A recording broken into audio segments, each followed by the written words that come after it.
jumlah penduduk 4 terbesar di Indonesia, tapi dokter yang ada di Indonesia itu jumlahnya lebih sedikit dibandingkan Malaysia yang jumlah penduduknya hanya 23 juta. Kita 250 juta, hanya yang mendapat gelar dokter itu di bawah 100. Malaysia ada di atas 200. Berarti tingkat pendidikan Malaysia yang notabene-nya itu tetangga kita, itu kita masih kalah jauh, kalah saing. Gitu. Itu yang pertama. Yang kedua, kurangnya fasilitas yang ada di Indonesia. Ketidakmerataan pendidikan yang ada di Indonesia menyebabkan siswa-siswa yang ada di Indonesia itu yang nggak semuanya maju. Contoh, kualitas pendidikan yang ada di Jakarta dengan kualitas pendidikan yang ada di Papua itu sangat beda sekali jauhnya. Nah itu yang yang kita kritisi. Mengapa pemerintah berlaku seperti itu? Jadi intinya yang pertama, saya mendapatkan banyak sekali ilmu tentang permasalahan yang ada di Indonesia. Nah, yang dapat saya ambil hikmahnya dari hari pertama itu, kita sebagai generasi pemuda harus bisa memperbaiki situasi pendidikan di masa yang akan datang. Untuk itu kita harus lebih rajin lagi, gitu. Kita harus lebih rajin lagi karena gimana ya? Kalau misalnya kita mempunyai keinginan tapi nggak ada usaha, itu sama aja kayak kita ngeraih angan-angan doang. Nggak ada yang namanya kesuksesan tanpa usaha. Kesuksesan tanpa usaha itu namanya keberuntungan, bukan kesuksesan. Itu yang saya dapat. Nah terus di hari kedua nih, saya diajak ke Menara 165. Ada itu nggak? Menara 165 di mana? Menara 165 itu ada di Jakarta Selatan. Itu yang punya yayasan ESQ, Emotional Spiritual Passion, yang punya tuh Ari Ginanjar. Nah itu dia tuh ESQ itu, yayasan ESQ itu dia memberikan pelatihan mental, training mental untuk para pemuda sama calon-calon orang sukses gitu. Nah di situ saya dilatih buat untuk membuka pemikiran saya bahwa kepintaran itu tidak cukup untuk meraih kesuksesan. Gitu. Karena kenapa? Kalau orang pintar doang, ketika dia gagal dia bakalan jatuh, sulit untuk bangkit. Tapi ketika dia mempunyai emotional passion yang bagus, pelatihan spiritual yang bagus, ketika dia jatuh dia bisa bangkit lagi dengan kesabarannya dia. Karena nggak ada kesuksesan tanpa kegagalan, gitu. Ya, terus di hari ketiga saya diajarin untuk mengenali potensi yang ada di Indonesia. Setelah saya tahu permasalahan, setelah saya dilatih untuk mental, saya dikasih tahu untuk menggali potensi-potensi yang ada di Indonesia. Dan ternyata rata-rata itu di tiap perusahaan 70% yang mempunyai perusahaan itu yang mempunyai sahamnya adalah orang asing. Sedangkan orang Indonesia hanya 30%. Padahal itu di negeri kita sendiri yang menguasai pengusaha itu perusahaan-perusahaan yang menguasai itu orang-orang asing. Nah pertanyaannya, kemanakah pemuda-pemuda dan orang-orang Indonesia saat ini? Tertidur. Ya, seperti kata Bu Sri tadi, tertidur. Kita terlalu bangga dengan apa yang sudah kita capai saat ini. Padahal negara-negara luar dia belum puas dengan apa yang dia dapatkan saat ini. Sedangkan kita yang masih negara berkembang, rakyat-rakyatnya sudah bangga dengan negara kita saat ini. Kita boleh bangga, tapi kita nggak boleh berpuas diri gitu. Kita harus terus tetap maju. Untuk itu saya diberitahu visi Indonesia di 25 tahun dari sekarang, 2000 berapa? Pokoknya 25 tahun mendatang Indonesia mempunyai visi, yaitu Indonesia adidaya, di mana 250 juta penduduknya itu adalah penduduk yang produktif gitu, sehingga dapat membangun sehingga dapat membangun sebuah peradaban yang besar. Setelah saya mengenali potensi Indonesia, di hari keempat saya diajak untuk ke gedung DPR. Di gedung DPR ternyata saya sekarang tahu alasan mengapa orang-orang pejabat-pejabat itu tertidur. Yang pertama di sana tempatnya dingin, bangkunya enak, dan makanan ada terus. Kan ada terus.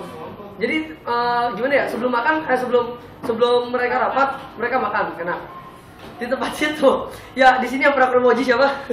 Angkat tangan. Kalian tahu rasanya gimana habis makan terus di depan ruang AC, dan di mana saat itu Anda nggak fokus dengan apa yang Anda kerjakan. Itu yang membuat para DPR tidur. Dan ada fakta lagi seputar DPR, ternyata nggak semua orang DPR itu berpendidikan. Nggak semua orang DPR itu berpendidikan. Kenapa?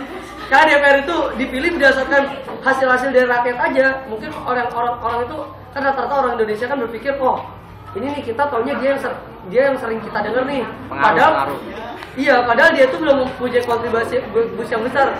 Kenapa anggota DPR itu dituntut untuk menjadi orang pintar? Karena DPR itu mempunyai 3 fungsi utama. Di sini ada yang tahu 3 fungsi utama DPR apa? Anjing.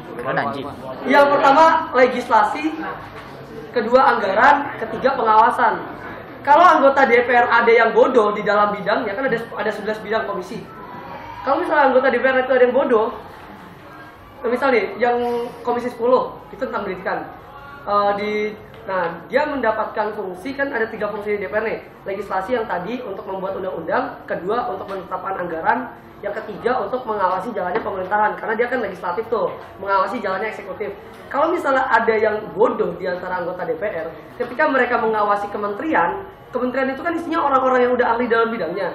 DPR itu bakalan dibodoh-bodohi. Intinya kita diawasi tapi kita bisa membodohi orang yang mengawasi kita gitu. Intinya ya kayak misalnya kamu lagi ujian, kamu bisa membodoh-bodohi pengawas yang lagi ujian itu. Makanya anggota DPR itu sebenarnya gimana ya? Diharuskan untuk pintar apa? Tapi ya kita bisa lihat realitas saat ini. Kita menentukan pemimpin itu kadang bukan dengan kualitasnya dia, tapi dengan kuantitas. Dengan banyak suara dari dia, banyak pendukung dia, kita ikut-ikutan dukung, itu yang salah. Nah, terus saya juga berbincang-bincang dengan Ketua Komisi 10 yang pendidikan, namanya Muhammad Solihin Imam, Bapak Muhammad Solihin Imam. Beliau berkata tentang kurikulum 2013, ternyata kurikulum 2013 itu bagus, tapi terkadang banyak penyalahgunaan dalam implementasinya, dalam pelaksanaannya itu banyak sekali penyalahgunaan. Entah itu dari faktor entah dari faktor dinasnya atau dari faktor gurunya atau dari faktor pelajarnya, itu banyak sekali faktor yang membuat kurikulum 2013 itu terlihat buruk gitu. Tapi padahal maksudnya bagus. Bahkan kalau misalnya boleh saya bilang, kurikulum 2013 itu melengkapi kurikulum KTSP gitu. Dan yang harus kita rubah saat ini mindset kita gitu kan. Para kementerian itu kan orang-orang yang ahli pada bidangnya. Ketika kita menuntut kurikulum 2013 ini salah, kalian harus berpikir, gak mungkin kementerian itu menentukan suatu pilihan tanpa tanpa mereview, tanpa mengetes dulu, gitu. Iya, di hari keempat saya berbincang-bincang tentang masalah pendidikan di Indonesia. Saya berbincang-bincang pada anggota DPR. Saya tahu situasi rapat kondisi DPR saat itu. Terus setelah sepulang dari DPR itu saya ke Taman Makam Kalibata. Saya juga bertemu dengan Kementerian Sosial. Di situ saya berjabat tangan aja kok bangga, gitu kan? Ya bangga lah. Siapa tahu saya bisa menjadi menteri.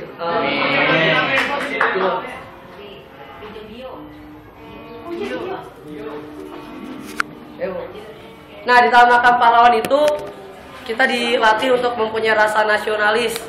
Coba di sini ada beberapa orang yang ketika Hari Pahlawan itu yang memberikan apresiasi terhadap pahlawan.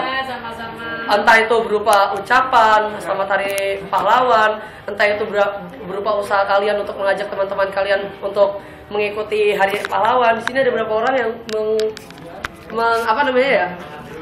ada mengikuti Hari Pahlawan gitu, mengapresiasi adanya Hari Pahlawan. Di sini ada beberapa orang. Cuma berdoa. Yang ngucapin doang ada Hari Pahlawan saat ini. Ngucapin, berdoa. Ya, kurang dari 10% ya, bahkan kurang dari 5%. Itu sangat miris sekali. Berarti tidak menghargai pahlawan. Nah, berarti tidak menghargai para pahlawannya. Ketika saya di Taman Kalibata itu, saya hiperbola ya, tapi yang benar itu hampir mau membuat nangis itu.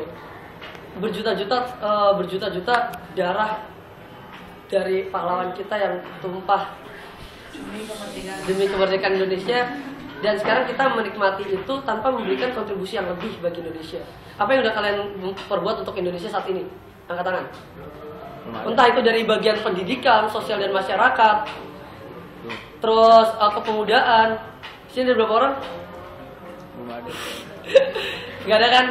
Ya itu.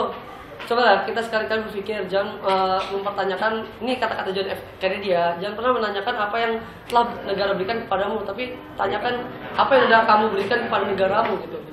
Kontribusi apa yang sudah kalian berikan kepada negara kalian gitu. Kalau kalian hidup di sini cuma sebagai hidup, kalian sukses, terus kalian mati, udah gitu doang, ya kalian nggak mempunyai kontribusi yang lebih gitu. Nggak ada yang namanya pembangunan. Jadi itu. Intinya saya di Taman Makan Pahlawan diajari untuk lebih menghargai jasa pahlawan. Di hari kelima, itu tadi hari keempat. Di hari kelima saya membuat panitia membuat konferensi konferensi siswa, student conference. Di situ kita dilatih untuk mengkritisi kebijakan pemerintah tanpa tanpa adanya argumen yang nggak jelas gitu. Jadi kadang kan banyak mahasiswa, mungkin beberapa mahasiswa ya, nggak semuanya, mahasiswa yang demo, tolong tuntutan ini tanpa dia mempertanyakan gitu, kenapa sih bisa terjadi kebijakan ini, ya kan? Banyak kayak gitu. Dia mengumumkan pendapat tanpa alasan yang logis gitu. Kita dilatih untuk di student conference itu, di konferensi mahasiswa, kita dilatih untuk menyelesaikan masalah-masalah yang ada di negara ini dengan alasan-alasan yang logis gitu. Gitu. Di konferensi itu kira-kira berapa jam ya? Sama kayak pembuatan undang-undang sih, 5 jam kita rapat begitu doang, 5 jam. Dan alhamdulillah di situ semuanya aktif bertanya. Terus di hari ke-6 ada pengenalan UI. Nah ini nih, ada pengenalan UI. Dan kalian tahu di bangku UI itu, misalnya di sini ada yang mau masuk UI ya, ada fakultas HI ini. Contohnya aja HI. Itu SNMPTN cuma diambil 20 orang. Dan kalian tahu saingannya berapa? 1000. Jadi peluang kalian masuk ke situ ada berapa? 20 banding 1000. 1 banding 500 orang. Kalian untuk peruntukan satu bangku itu kalian berarti harus mengalahkan 500 orang yang ingin masuk situ. Dari situ saya mengambil kesimpulan bahwa kalau misalnya kita pemuda kita menginginkan sesuatu, tapi kita nggak punya usaha, ya kayak tadi sama aja kayak angan-angan. Banyak sekali orang yang ingin masuk PTN ini dengan usaha yang 5 kali lebih keras dibandingkan kalian. Kalau kalian masih belajar saja banyak mengeluh, males gitu kan. Jangan salahkan bila nanti kalian tidak menggapai kesuksesan gitu. Akmil saja, teman saya itu banyak sekali masuk Akmil dengan fisik yang mungkin memungkinkan dan ya dengan pemikiran dan fisik itu berbanding lurus. Gak cuma jago fisiknya aja atau otaknya aja, tapi dia berbanding lurus gitu. Itu membuktikan bahwa saingan kita itu nggak cuma se-Bekasi aja loh. Saingan kita tuh nggak cuma se-Jawa Barat aja, tapi saingan kita itu se-nasional, se-Indonesia. Dan kalian tahu Indonesia ada berapa orang? 250 juta. Jadi tolong buat teman-teman yang ada di sini, saya berpesan kepada teman-teman semua, rajin belajar. Gak apa-apa kalian meremehkan kata-kata saya, nggak mendengarkan kata-kata saya. Tapi karena saya sebagai teman kalian dan wajib untuk ngasih tahu kalian, memberikan ilmu kepada kalian tentang apa yang sudah saya dapat. Saya ingin mengingatkan, ya tolong rajin belajar dari sekarang gitu kan. Saingan kalian berat, nggak ada kesuksesan tanpa usaha yang keras gitu. Tujuan kalian hidup itu apa sih? Pasti untuk membahagiakan orang tua kan, untuk sukses akhirat kan, untuk membangun bangsa kan, gitu. Bukan untuk diri kalian sendiri. Kalau kalian ingin membahagiakan orang tua tapi kalian sendiri usahanya masih kurang, nggak ada modalnya, samanya bohong, gitu. Dan sekarang ayo kita kerja keras, sama-sama kerja keras, sama-sama membangun. Dan saya dikasih tahu kalian semua di sini adalah pemimpin. Dan saya di hari ketiga juga ada materi tentang manajemen industri. Udah terdekat ya. Oh ya. Ada materi tentang manajemen organisasi. Saya diberitahukan kalau kalian ingin menjadi pemimpin yang baik, sebelum kalian memimpin orang lain, kalian harus bisa memimpin diri kalian sendiri. Terima kasih.